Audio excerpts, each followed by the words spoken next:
नमस्कार दोस्तों। आज हम एक ऐसी कहानी पर चर्चा करने वाले हैं जो शुरू तो होती है चाय की चुस्कियों से, पर हमें इकोनॉमी और टैक्सेशन के सबसे गहरे राज समझा देती है। जरा सोचिए, क्या गली के नुक्कड़ पर बना एक छोटा सा टी स्टॉल हमें पूरे देश की अर्थव्यवस्था कैसे चलती है ये सिखा सकता है?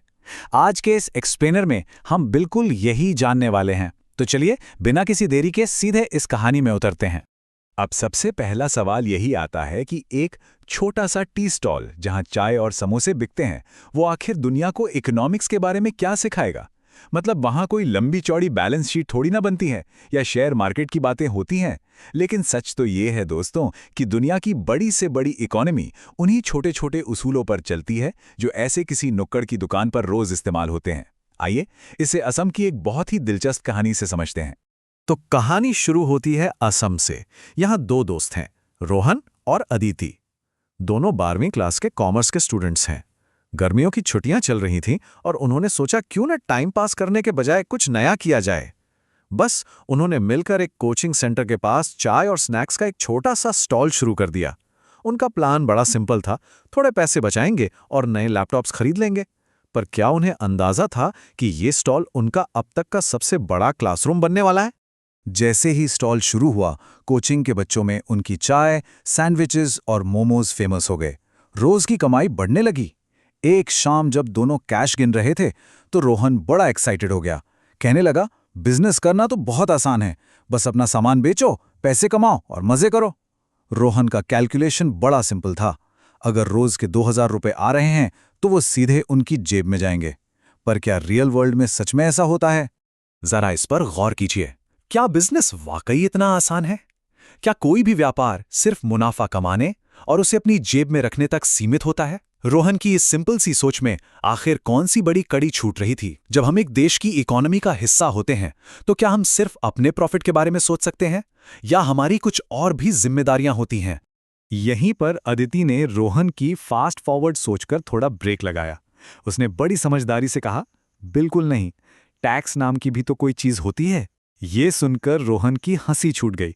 उसे लगा कि भाई हम तो अभी स्टूडेंट्स हैं, हम पर ये बड़े बड़े टैक्स के नियम थोड़ी ना लागू होते हैं। पर अदिति के पिताजी हमेशा कहते थे कि बिना हिसाब किताब के व्यापार करना आगे चलकर मुसीबत बन सकता है। तो क्या अदिति का ये डर बिल्कुल सही था? अगले दिन कहानी में आते हैं अदिति के चाचा मिस्टर शर्मा, जो पेशे से एक टैक्स कंसल्टेंट हैं। जब रोहन उन्हें बताता है कि अदिति कैसे बार बार टैक्स की रट लगाए बैठी है, तो मिस्टर शर्मा मुस्कुराते हैं। फिर वो इन दोनों युवा दोस्तों से एक बहुत ही बेसिक सा सवाल पूछते हैं। जरा सोचो, लोग आखिर टैक्स भरते ही क्यों हैं? और फिर बाहर सड़क की तरफ इशारा करके पूछते हैं, वैसे ये बाहर जो सड़क बनी है, ये किसने बनाई है? और ये सवाल हमें एक बहुत ही जरूरी पॉइंट पर ले आता है। जब मिस्टर शर्मा ने पूछा कि सड़क किसने बनाई, स्ट्रीट लाइट्स किसने लगाई, देश में स्कूल, अस्पताल, पुलिस और रेलवे आखिर कौन चला रहा है, तो दोनों ने एक साथ जवाब दिया, सरकार। तब मिस्टर शर्मा ने समझाया कि सरकार के पास कोई अपना खजाना नहीं होता। टैक्स ही वो इकलौता बड़ा जरिया है जिससे सरकार के पास ये पूरा देश चलाने के लिए पैसा आता है। पर अब यहाँ एक और दिलचस्प सवाल उठता है, सरकार आखिर ये पैसा इकट्ठा कैसे करती है?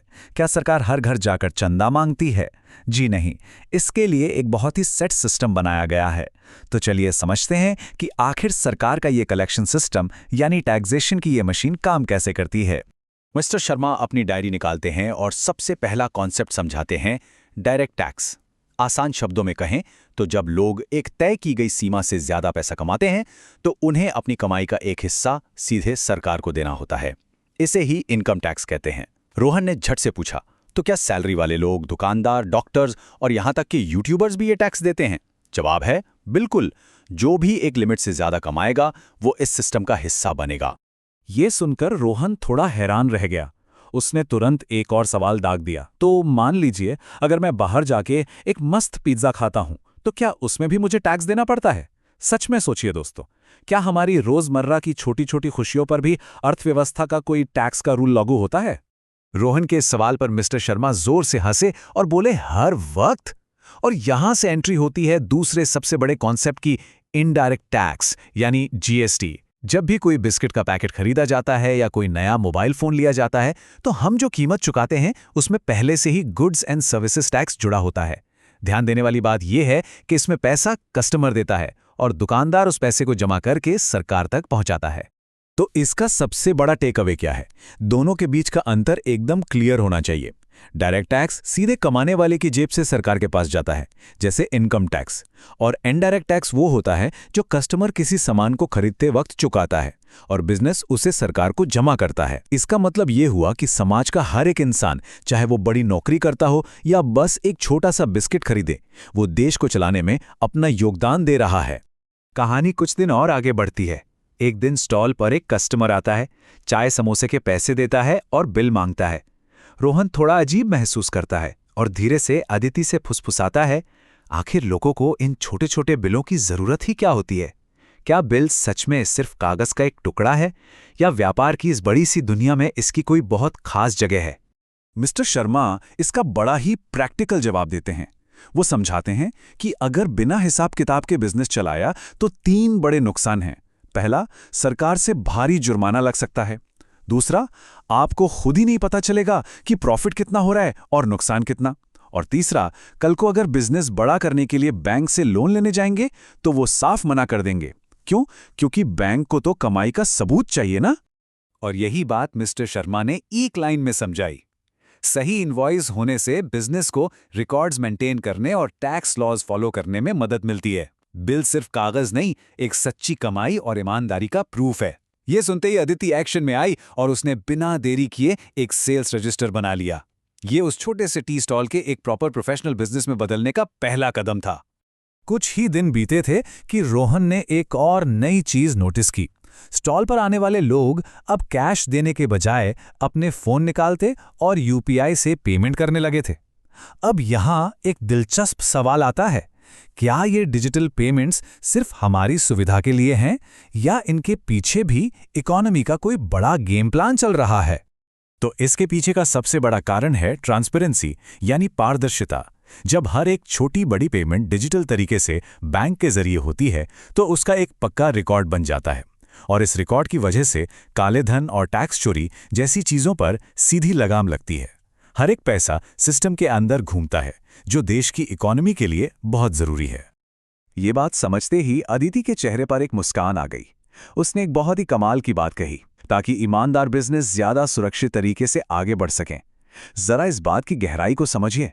जब सिस्टम में ट्रांसपेरेंसी होती है तो उन लोगों को एक सेफ माहौल मिलता है जो अपना काम ईमानदारी से कर रहे हैं।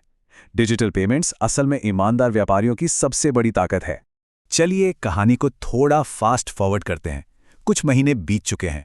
रोहन और अदिति का टी स्टॉल अब उस इलाके का सबसे फेमस हैंग आउट स्पॉट बन चुका है। उन्होंने पैसे तो बनाए ही, पर इस प्रोसेस में बहुत कुछ सीख भी लिया। अगर हम रुककर इस पूरे सफर को देखें तो एक छोटे से टी स्टॉल ने इन्हें आखिर कौन सा सबसे बड़ा लेसन सिखाया। सबसे मजेदार बात यह है कि यहाँ टैक्सेशन को देखने का नजरिया ही बदल जाता है। टैक्स सिर्फ मैथ्स, परसेंटेज या कानून के बारे में नहीं है। ये एक जिम्मेदारी है। ये ईमानदारी दिखाने का एक तरीका है। ये देश बनाने में एक छोटा सा योगदान है। और सबसे बढ़कर ये फाइनेंशियल अवेयरनेस है। टैक्स भरना कोई जुर्माना नहीं, बल्कि एक बेहतर समाज बनाने का हिस्सा है। और ये बात सिर्फ कॉमर्स पढ़ने वालों के लिए नहीं है दोस्तों। आगे चलकर चाहे कोई एंटरप्रेन्योर बने, डॉक्टर बने, फ्रीलांसर बने या कोई कॉर्पोरेट जॉब करे, टैक्सेशन को समझना हर किसी को एक आर्थिक रूप से समझदार और जिम्मेदार नागरिक बनाता है। यही वो बेसिक नॉलेज है जो आगे चलकर बड़े फाइनेंशियल फैसले लेने में काम आती है। इस कहानी का सबसे बड़ा ट्रांसफॉर्मेशन देखिए रोहन के अंदर।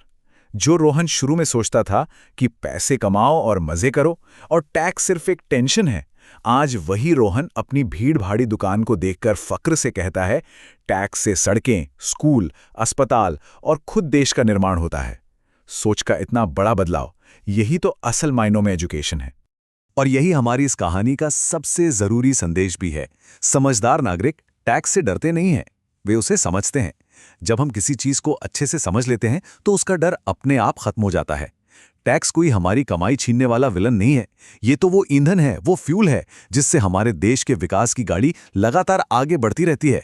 तो आइए इस चर्चा को एक बहुत ही सोचने लायक सवाल के साथ खत्म करते हैं। जरा सोचिए, अगर दो बच्चों का एक छोटा सा टी स्टॉल अपने हिसाब किताब और ईमानदारी से देश को मजबूत बनाने में योगदान दे सकता है, तो जब देश का हर एक नागरिक इस तरह की फाइनेंशियल अवेयरनेस दिखाएगा, तो हमारी अर्थव्यवस्था में कितना बड़ा, कितना शानदार बदलाव आएगा। इस सवाल पर जरूर गौर कीजिएगा दोस्तों। आज के इस एक्सप्लेनर में बस इतना ही। नए कॉन्सेप्ट समझते रहिए और आगे बढ़ते रहिए।